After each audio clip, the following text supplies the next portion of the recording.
Next is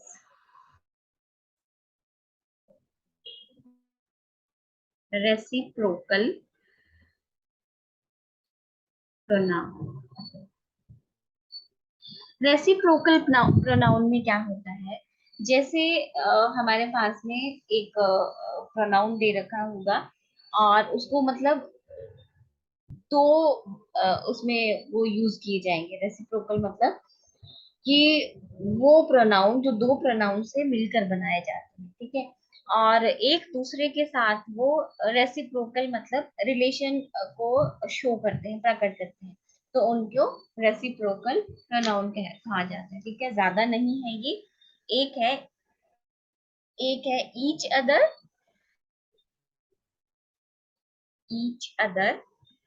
ठीक है, और दूसरा है वन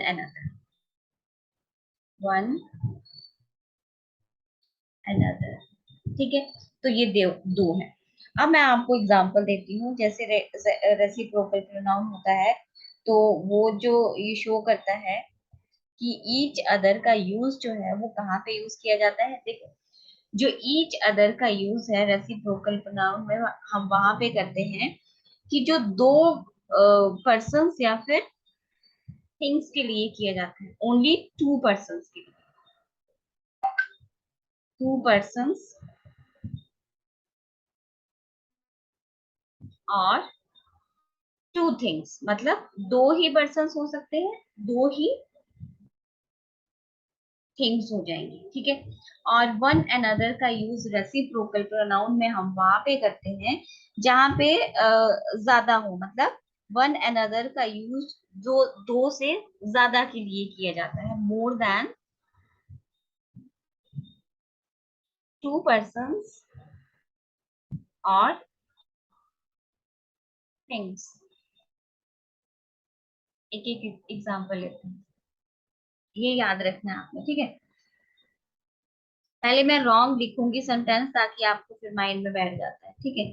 मैंने लिखा ही वॉज, अब आपने बताना है ये, okay. He was so afraid that his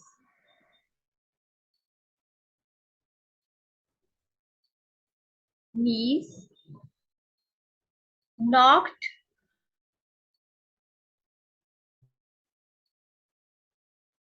one another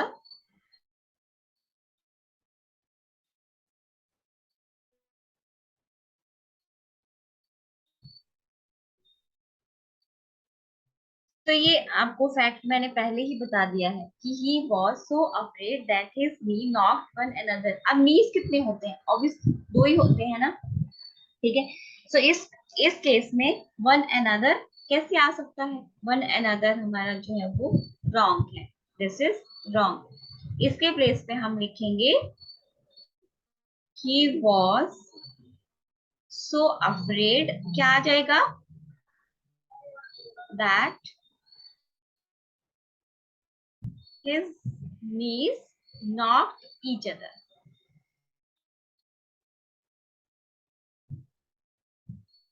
each other। One another हमें पता है कि दो से ज्यादा पर्सन हो या फिर दो से ज्यादा थिंग्स होते हैं, उसके लिए यूज किया जाता है। समझ में आ गया? ठीक है। मैं ये आपको इसलिए देती हूँ, ये जो रॉन्ग मैं आपको सेंटेंस देती हूँ वो इसलिए देती हूँ पहले, कि इस तरह के क्वेश्चन जो है आपको एग्जामिनर पूछेगा तो आपको दोनों ही क्लियर हो रहे हैं यहाँ पे, ओके। तो इसलिए पहले एरर, आप इस तरह से एरर ढूंढ सकते हो। तो ये वाला जो है हमारा राइट सेंटेंस है। अगर नेक्स्ट लेते हैं, नेक्स्ट सेंटेंस में लिखती हूँ after the farewell,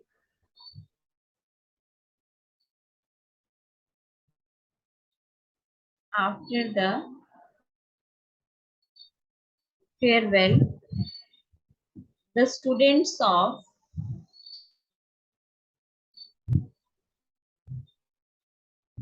class 12th bade each other, ठीक है। सो ये भी आपको इस तरह के मतलब एरर आ सकते हैं। After the farewell the students of class 12th paid each other. तो आपको पता है कि जो 12th क्लास के स्टूडेंट्स जो होंगे, ठीक है, वो दो तो नहीं होंगे, है कि नहीं, वो बहुत ज्यादा होंगे ना। पेड मतलब टाटा बाय बाय करना, ठीक है। सो यहाँ पे students of class 12th class बहुत ज्यादा बच्चे होंगे, मतलब ये तो अंडरस्टूड सी बात है कि दो से ज्यादा ही होंगे। तो हमारा ये ईच अदर यहाँ पे नहीं आएगा। यहाँ पे हम क्या लिखेंगे, पूरा सेंटेंस ही लिख देती हूँ। After the farewell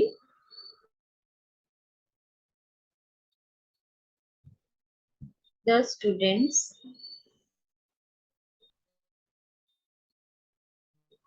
of class 12th bade क्या आ जाएगा, वन अनदर, वन अनदर, ठीक है।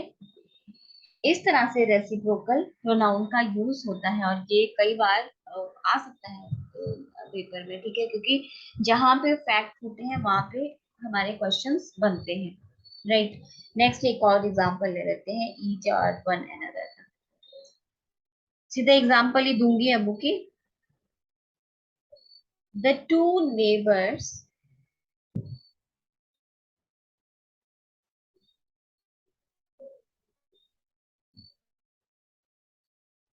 The two neighbours hated each other।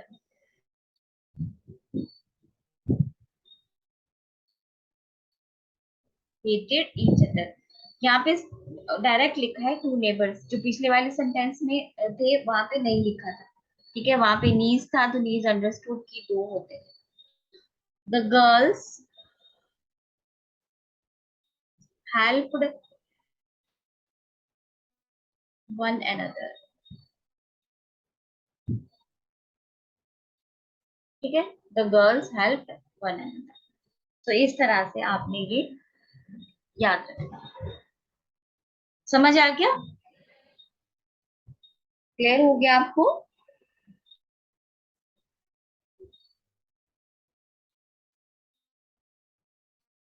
Next है इंडेफिनेट प्रोनाउन। इंडेफिनेट प्रोनाउन जैसे कि आपको समझ में आ रहा है, इंडेफिनेट मतलब कि कोई निश्चित नहीं होता, ठीक है।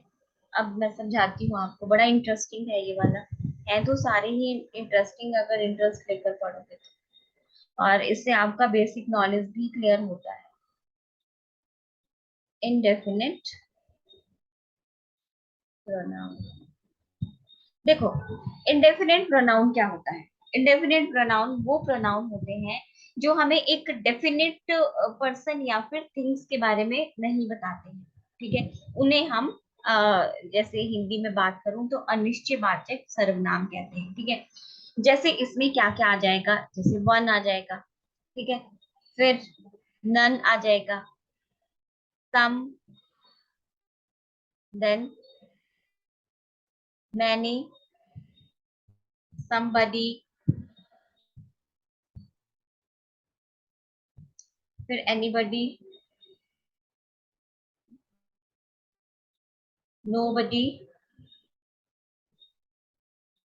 ठीक है, अदर्स, ऑल, फ्यू, ये सारे ही इंडेफिनिट प्रोनाउन में आते हैं।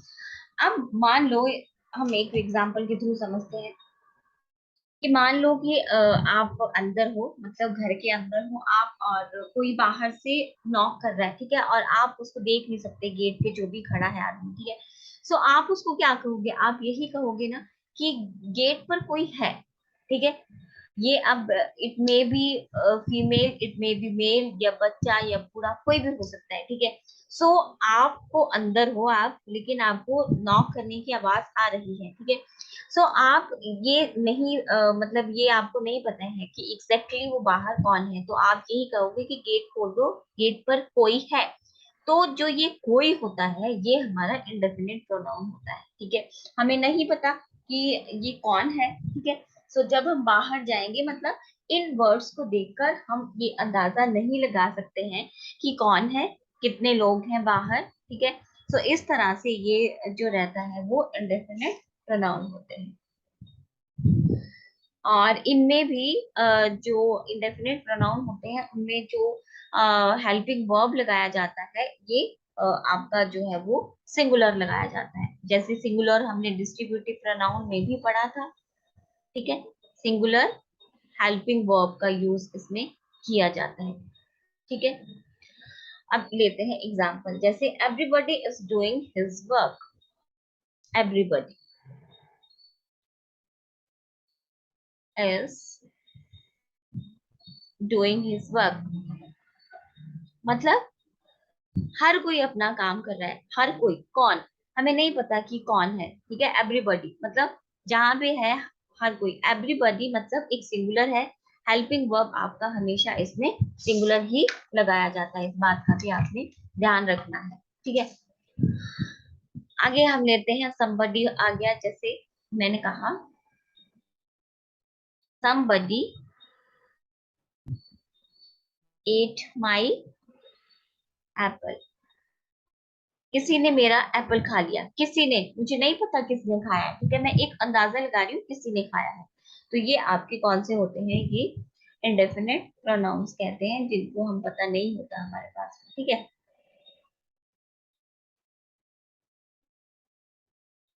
जैसे nobody wants to hear about my health problems।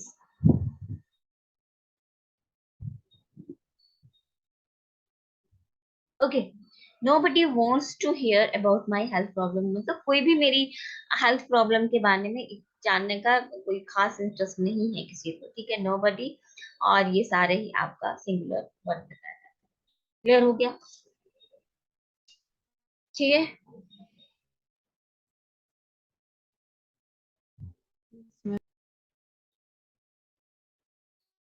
Next आता है आपका रिफ्लेक्सिव प्रोनाउन।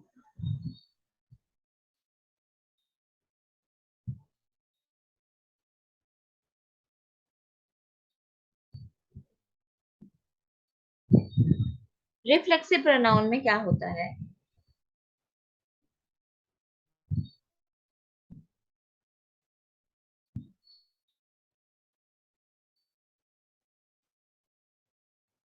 देखो जो रिफ्लेक्सिव प्रोनाउन होते हैं वो होते हैं जैसे माई सेल्फ, ठीक है, then himself, yourself, herself, itself, ये सिंगुलर में आ जाते हैं।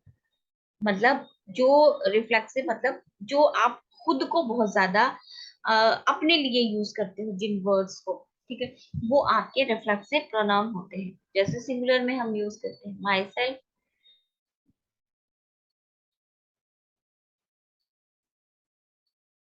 Himself, then herself, yourself, itself. ये सिंगुलर है सारे, ठीक है। इन्हीं को अगर हम प्लूरल में यूज करेंगे तो आ जाएगा ourselves, yourselves, themselves, ठीक है, एक्सेट्रा। ये प्लूरल में आ जाएंगे। और आपको पता है जो आई होता है उसके साथ हम माई सेल्फ का यूज करते हैं, ठीक है। ही होगा तो हिम सेल्फ का यूज करेंगे, अगर वी प्लूरल में आ जाएगा तो आर सेल्फ का यूज करेंगे। योर सेल्फ आपका सिंगुलर है, प्लूरल में योर सेल्फ्स बन जाता है, ठीक है। और देखो रिफ्लेक्सिव और आगे अगला जो मैं पढ़ाऊंगी आपको वो है एम्फेटिक, ठीक है। तो don't get confuse, because reflexive और एम्फेटिक प्रोनाउन सेम होते हैं, इसमें कोई यही वाले जो हैं वो आगे होते हैं। डिफरेंस क्या होता है अभी बताती हूँ, पहले ये वाला समझ लो, ठीक है।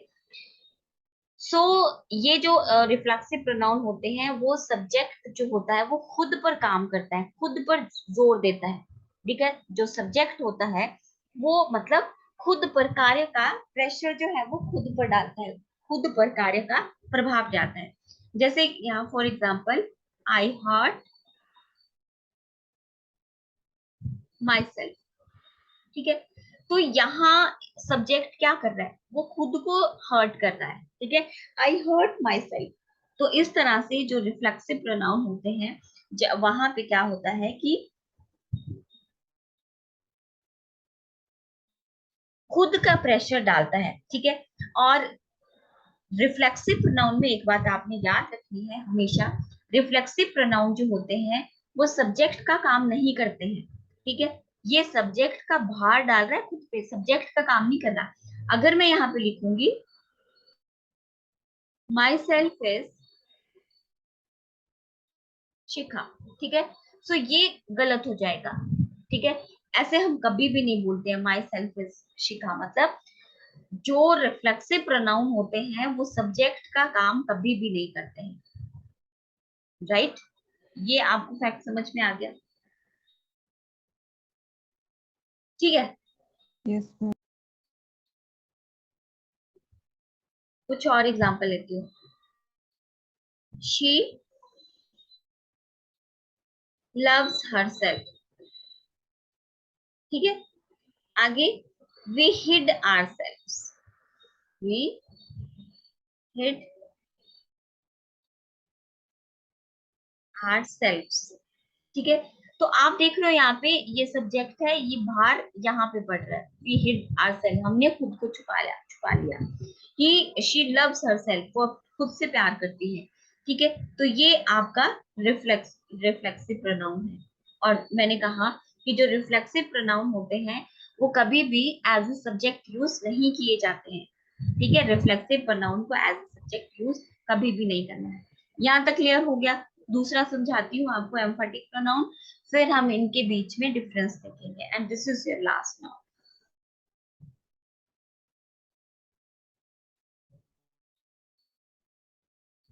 क्लियर हो गया यहाँ तक?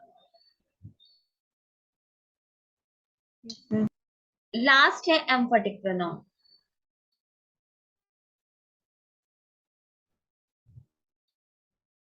Emphatic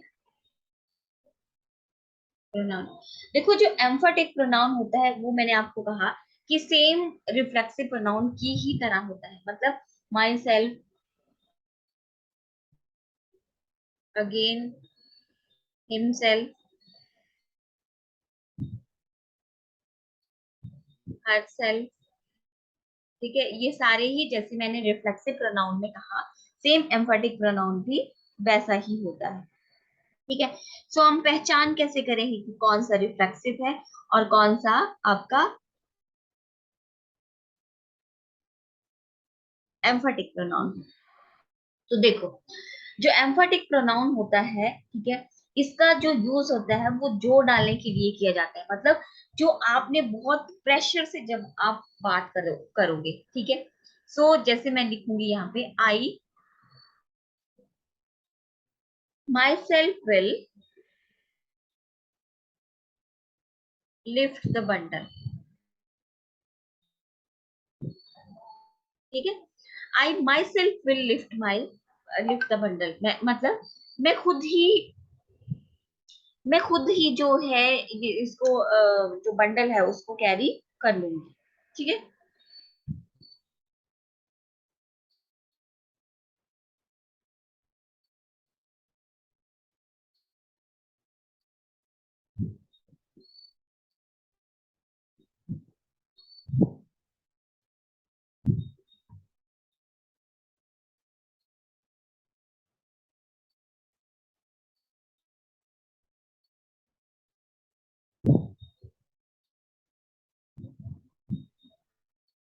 okay, I myself will lift the bundle, इस तरह से। एक और सब्जेक्ट सेंटेंस लेते हैं, जैसे he himself broke his slate।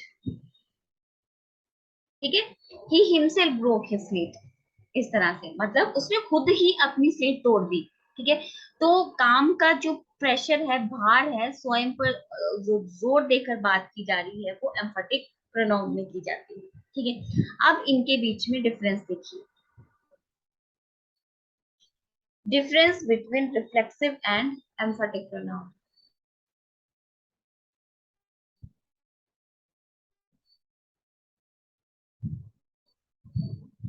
Reflexive and emphatic pronoun. देखो रिफ्लेक्सिव और एम्फेटिक प्रोनाउन एक जैसे ही होते हैं, मैंने कहा बताया आपको, लेकिन इनकी जो इंपॉर्टेंस है वो अलग अलग होती है। ठीक है, जो एम्फेटिक प्रोनाउन होता है,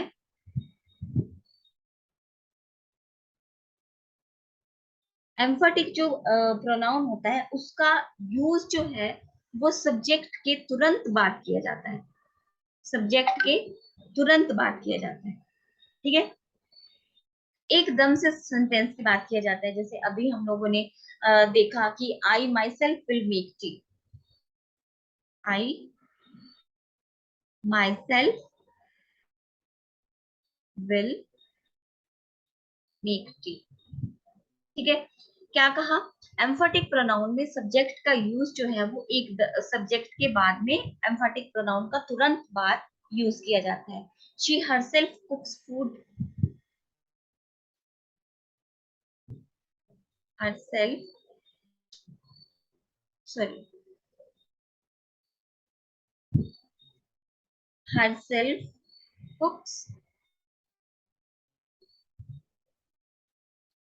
फूड। ठीक है, सो इस तरह से। बट जो रिफ्लेक्सिव प्रोनाउन होता है उसमें क्या होता है, रिफ्लेक्सिव प्रोनाउन में हम क्या करते हैं, इसका रिफ्लेक्सिव प्रोनाउन का यूज वर्ब या फिर ऑब्जेक्ट या फिर सेंटेंस के बीच में या फिर एंड में किया जाता है। स्टार्टिंग में मैंने आपको कहा, स्टार्टिंग में कभी भी रिफ्लेक्सिव प्रोनाउन का यूज हम नहीं करते हैं। ठीक है, सो रिफ्लेक्सिव प्रोनाउन का यूज वर्ब के बाद या फिर ऑब्जेक्ट के बाद या फिर सेंटेंस के बीच में हम लोग कर सकते हैं। ठीक है, जैसे ही enjoyed himself। ठीक है, इस तरह से। या फिर द ओल्ड लेडी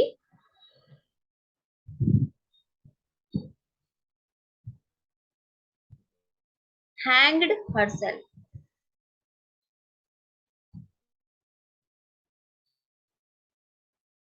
ठीक है, the old lady hanged herself, इस तरह से। तो आई होप आपको समझ में आ गया होगा। ठीक है, Yes. और कभी भी आपने, मैंने बताया रिफ्लेक्सिव प्रोनाउन का यूज एज ए सब्जेक्ट कभी भी नहीं हो सकता। हम लोग बोल तो देते हैं माई सेल्फ इज राज, लेकिन ये टोटली गलत है। ठीक है, आप इसकी जगह पे क्या बोलोगे, मतलब ऐसे तो बोल देते हैं हम लोग जनरल इंग्लिश में, बट ग्रामेटिकली देखा जाए तो ये रॉन्ग है। ठीक है, सो हम ऐसे बोल सकते हैं आई एम राज। ठीक है, ऐसे जनरल इंग्लिश में तो आप कुछ भी बोल दो, but grammatically this is wrong. Myself will go there, myself will go there, ये भी रॉन्ग है। ठीक है, तो सही सेंटेंस क्या आ जाएगा, I will go there.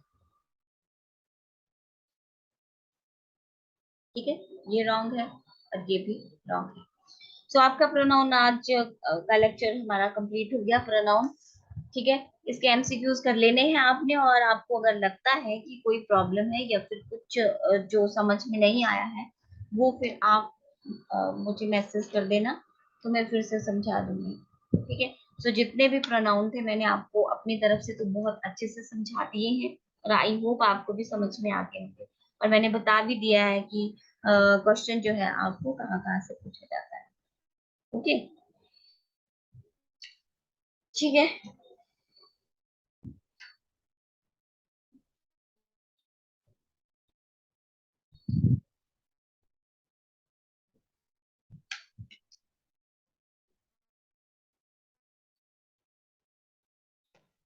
Next जो हम टॉपिक करेंगे वो करेंगे हम वर्ब। ठीक है, वर्ब इजी है, जल्दी हो जाएगा, कोई ज्यादा वो उसका टफ नहीं है। ठीक है। तो चलिए मैं क्लास स्टॉप कर रही हूँ कल, और फ्रेश टॉपिक जो है वो कल स्टार्ट करेंगे, ठीक है, इसी टाइम पे। तो रिगार्डिंग इसके जितने भी एमसीक्यूज है वो कर लेना, राइट, और ध्यान से आपने स्टार्ट कर देनी है पढ़ाई। Okay, so thank you very much, मिलते हैं कल की क्लास में फिर। Okay then, take care, bye bye. Thank you.